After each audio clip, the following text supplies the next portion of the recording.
What up?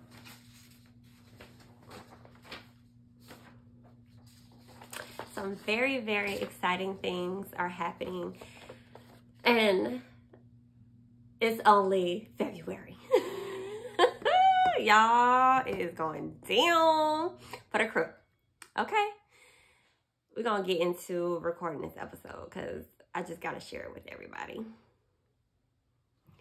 What up, crew? What's good? Welcome to another episode of the Crew Book Club podcast. As always, I'm excited to be here. It's your host, your girl, the Sade Hill. And it's only February and things are on and popping. Listen, I cannot wait. Next week, I will be hosting a room at the Owner Suite event with the Jacksonville Woman. You can get your ticket.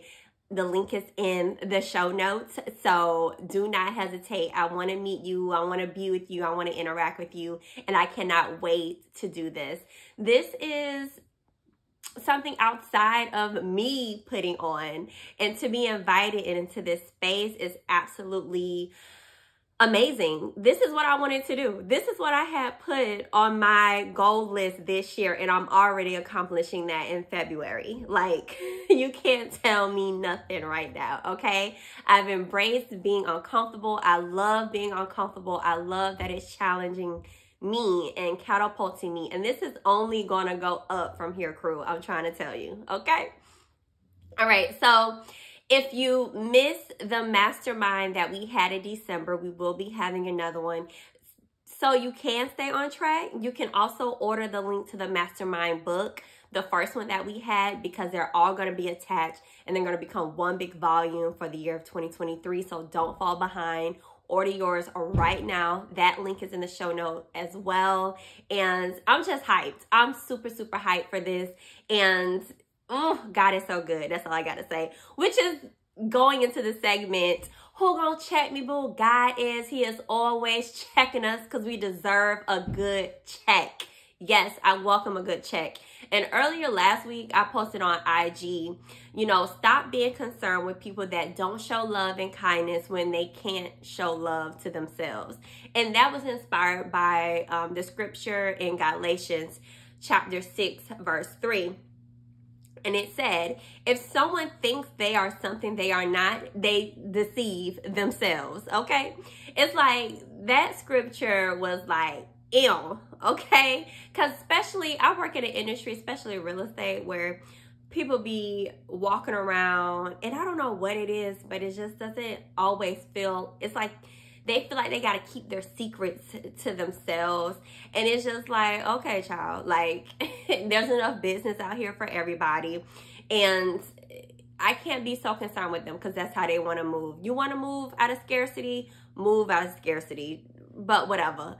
And then I read this like statistic a friend of mine posted, like there's only 6% of Black realtors and things of that nature. And they're pushing those things. And then one side of me was just like, yeah, you know, we deal with that in all aspects of our lives as Blacks, and especially being a Black woman. And at the same time, it's just like, you know what God I serve? If God want me to have something, I'm going to have it, okay? Regardless of what percent of what society says. So I'm going to stay grounded in that. And then there was these other scriptures in Galatians. Galatians was hidden, okay?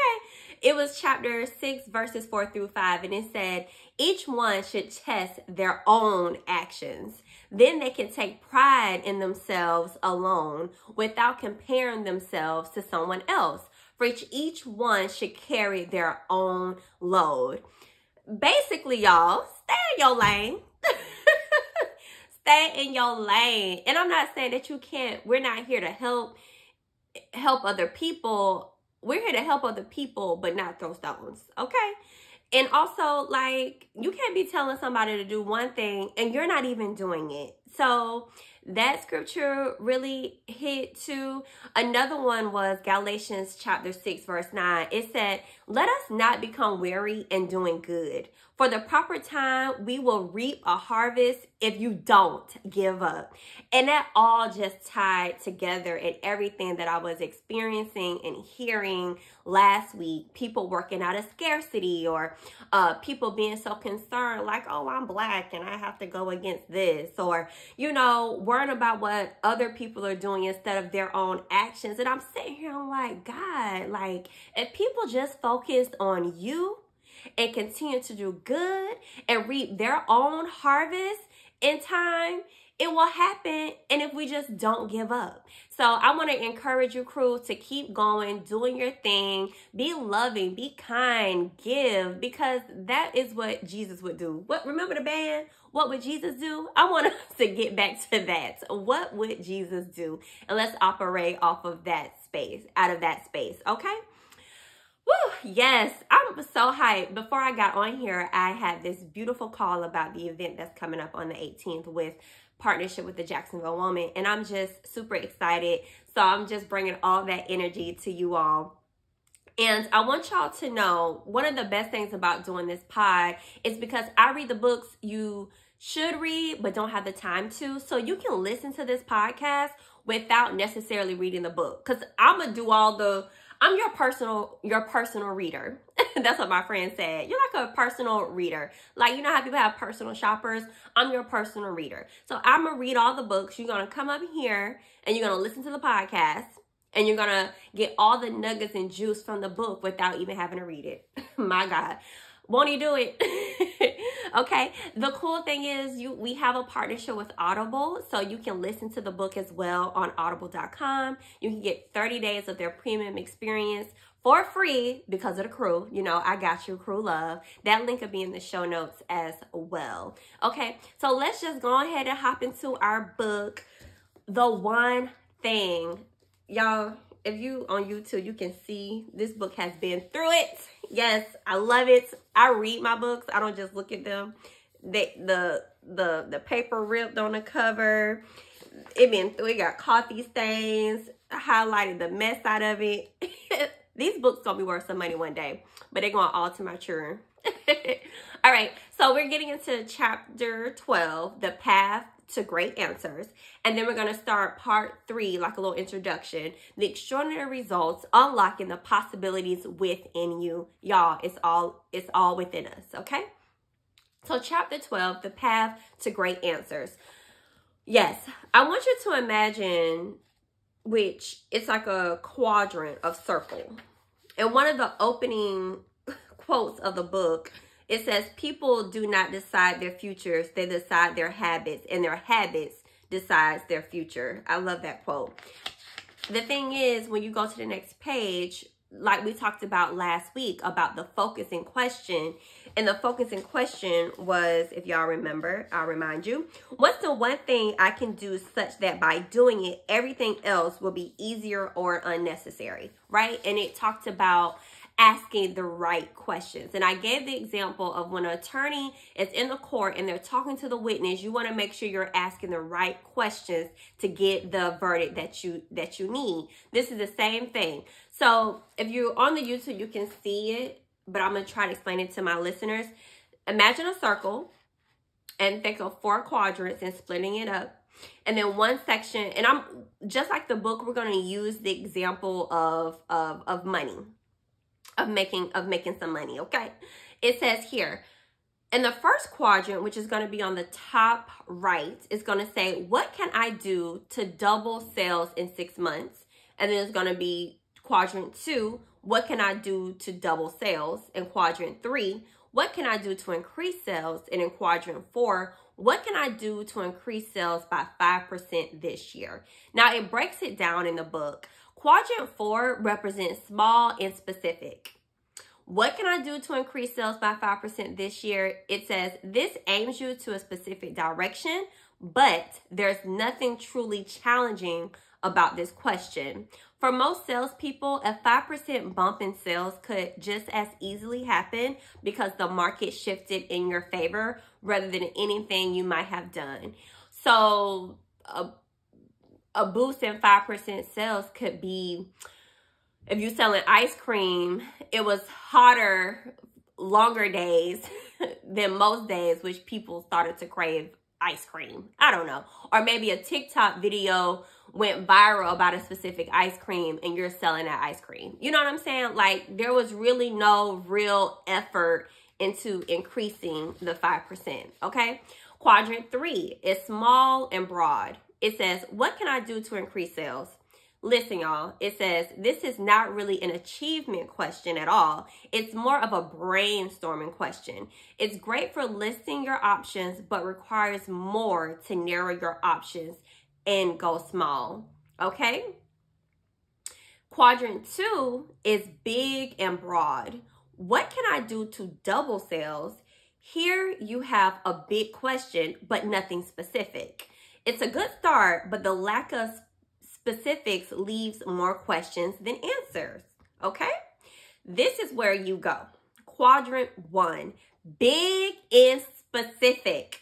And I run into this a lot when I meet people. They have really huge goals, but there's no specifics to the goal. And so this is what it says. What can I do to double sales in 6 months? Yours could be, what can I do to lose weight in 6 months? Okay. Now you all have the elements of a great question. Listen, it's a big goal and it's specific. You're doubling sales, that is not easy, or you're losing a certain amount of weight and that is not easy. But you also attach a time frame of 6 months, which will be challenging, but you can do it. You'll need a big answer. You'll have to stretch what you believe is possible and look outside the standard toolbox of solutions. Do you see the difference? When you ask great questions, your essence is pursuing a great goal. So, we ain't just gonna go big. We're gonna go big and we're gonna be specific, okay? All right, so the question you might ask is, how do you find the great answer? Well, here we are on page 123. It says here, oh, I hit the mic. It says, answers come in 3 categories: double, stretch, and possibility. The easiest answer you can seek is the ones that already are within reach of your knowledge, skill, and experience. Those are doable. They're most likely to achieve. Like, we've all had doable goals. You know what I'm saying? Like, we've all applied for the job, went outside our comfort zone and did that and got the job. Like, you've done something that has been measurably doable, okay? Now, this is the thing. The next level to just doable is the stretch answer. Okay, well, this is still within your reach. It can be at the farthest end of your range. You'll most likely have to do some research and study what others have done to come up with the answer. Think of this as potentially achievable and probable depending on your effort. And I'm using a job in relation because I feel like we've all had a job before. Even if you're a full-time entrepreneur, it's still a job, but you know, like a corporate job. We've all applied for maybe a higher position. Like, you started off as a regular employee, then you applied for the manager's position. Or as an entrepreneur, you took the leap to get your license to become a realtor. Or you took your leap to become a licensed hairstylist. You know what I'm saying? Okay, that was cool. You stretched. You had to study a little bit. You did some research. Okay, that's great. You stretch yourself. So let's get into the possibility, though. See, this is where a lot of people get stuck, okay? And it says here, highly successful people choose to live at the outer limits of achievement. They not only dream, but they deeply crave what is beyond their natural grasp, okay? If you want the most of your answer, you must realize that it lives outside your comfort zone. Do you hear me? You have to live out the impossibility, okay? Like, what you think is impossible, that's what you should be reaching for to make it possible, all right? The outer limits, the outside of your comfort zone. We've done doable. We've done stretch. Now let's do possibility, okay? if you want that, you are going to have to get extremely uncomfortable. To go from the employee to the manager, okay, that was a stretch. Now to go to the manager to the owner, you get what I'm saying? Let's think about the possibilities of that. A possibility, it says here on page 124, a possibility answer exists beyond what is already known and being done. As with a stretch goal, you can start out by doing research and studying the lives of other high achievers, but you can't stop there. In fact, your search has just begun. Whatever you learn, you'll use it to do what only the greatest achievers do: benchmark and trend. You know, it's kind of like, why learn all of these things and not put it into action? And the thing is, it says here, which I like on page 125, it says, anytime you don't know the answer, your answer is to go find the answer. A lot of people be having these big goals, but no specifics, and then get bogged down instead of going to look for the answer. Okay? It just makes me think back, even when it was doing this podcast, I was like, how in the heck I'm going to be consistent putting out an episode every Monday and doing all these things and figuring out equipment and how to yada, yada, yada. And it's just like, okay, girl, go find an answer. And then study the people that you want to be like and blueprinting and figure it out. Y'all, you got to figure it out. Okay? And figuring it out is getting uncomfortable. So, yeah.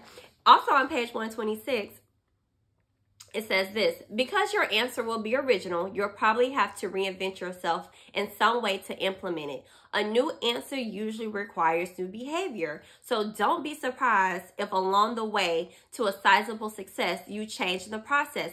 But don't let that stop you. As challenging as it can be, trailblazing up to the path of possibilities is always worth it. For when we maximize our reach, we maximize our life. What type of life are you going to live? Are you going to live a doable life? That sounds so lame to just be doable. I know God didn't make us to just be doable. No one wants to be just doable. Okay? Think about that. Like, I want to look at the possibilities so huge that it freaks me out. Like, I want to be scared of it, okay? And you have to start somewhere, okay? But I want you to think big and be specific on those things, okay? So, yeah, let's go big, or let's just be doable. No, I want to go big, and I want to be specific about it. Okay. All right. So that was chapter 12, the path to great answers. All right. So we've covered the lies and the truth. Okay. In part 1 and part 2. Now let's get into the introduction of part 3, which is extraordinary results, unlocking the possibilities within you. Okay. Unlocking the possibilities involves purpose, priority, and productivity. Now, that's a PPP loan package that you need to be applying for, okay? And it talks about that. Let me stop playing with y'all. Now, that's a PPP loan you ain't got to pay back either. You hear me? All right. On page 132, it says, your big one thing is your purpose, and your small one thing is the priority you take action on to achieve it. The most productive people start with purpose and use it like a compass. They allow purpose to be the guiding force in determining the priority that drives their actions.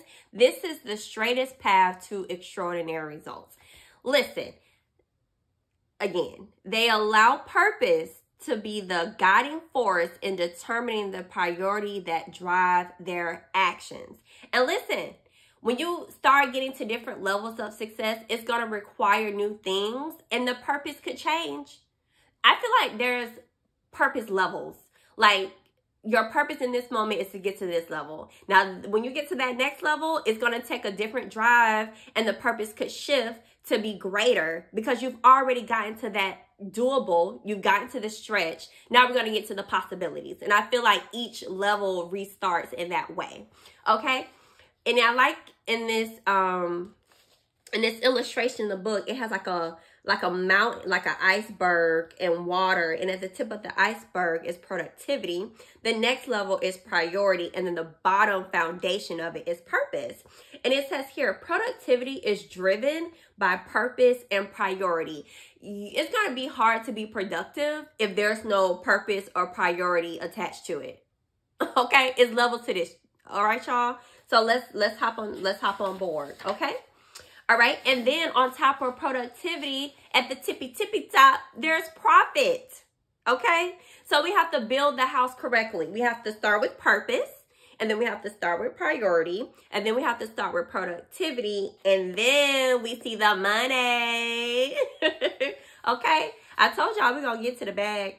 On page 134, it says here, all business people want productivity and profit, but too many fail to realize that the best path to attaining them is through purpose-driven priority. Personal productivity is the building block of all business profit. The two are inseparable. A business can't have unproductive people, yet magically still have an immiscible, profitable business. Great businesses are built one productive person at a time, okay? Connecting purpose, priority, and productivity determines how high above the rest successful individuals and profitable business rise. Understanding this is at the core of producing extraordinary results. Personal productivity is the building block of all businesses. Personal productivity. That makes me also think of the fact that there is no such thing as work-life balance, like we said before. When you play, you play. When you work, you work. Okay? We got to understand personal productivity and put it in its place. Okay? That is just the introduction of part 3. We're going to start chapter 13 next week, Live with Purpose. You don't want to miss that. And it's just a little taste. It says, life isn't about finding yourself. Life is about creating yourself. Ooh. So you don't come back next week. You don't want to miss us diving into that.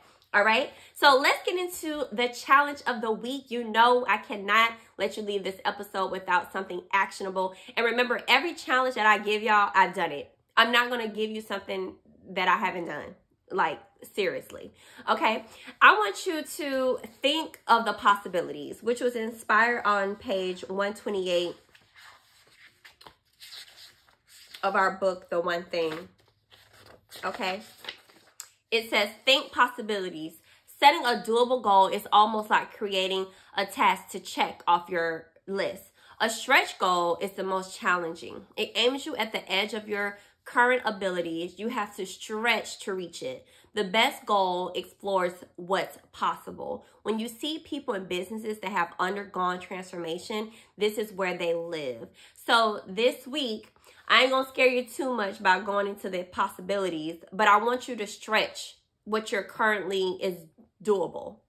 And everybody have a different level of doable. Like, I feel like my level of doable right now is recording a podcast and dropping it on Mondays. I got that. A year straight in, going on year 2, this has become doable. Now I need to stretch myself. And stretching myself is doing and hosting events.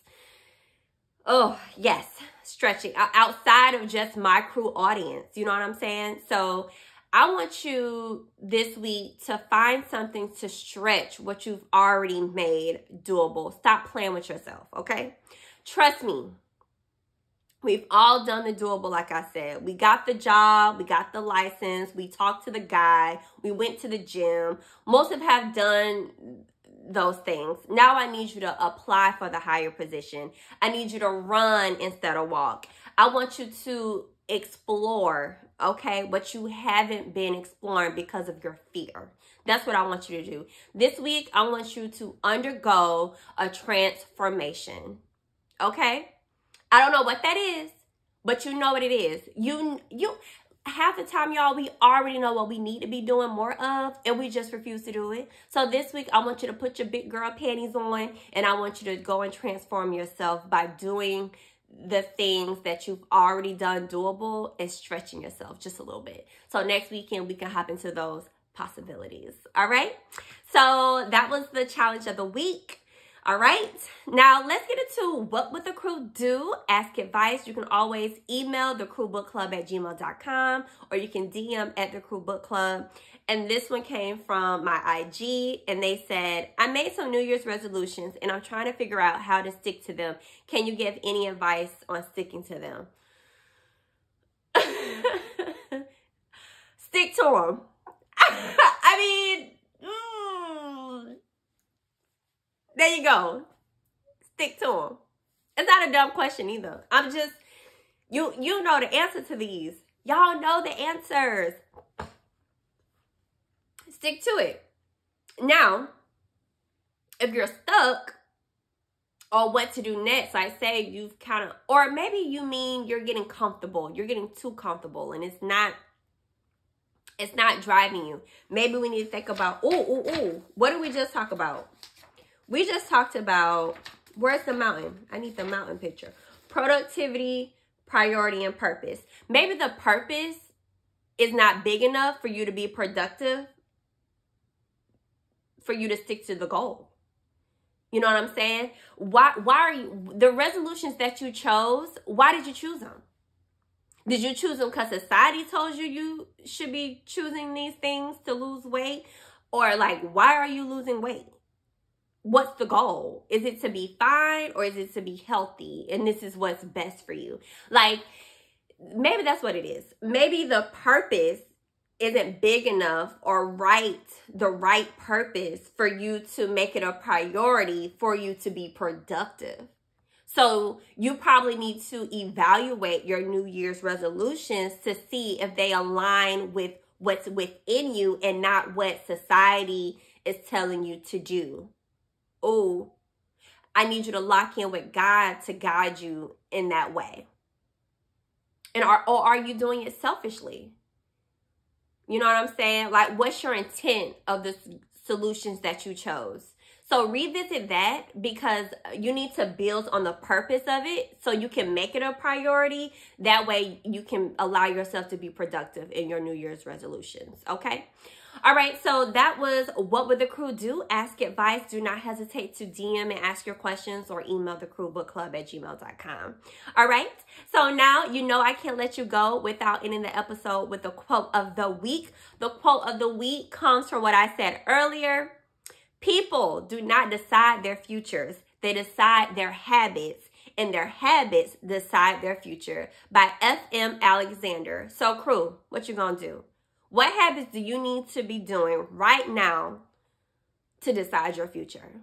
All right. Thanks for tuning into the Crew Book Club podcast. I will holler at y'all next week. Hey.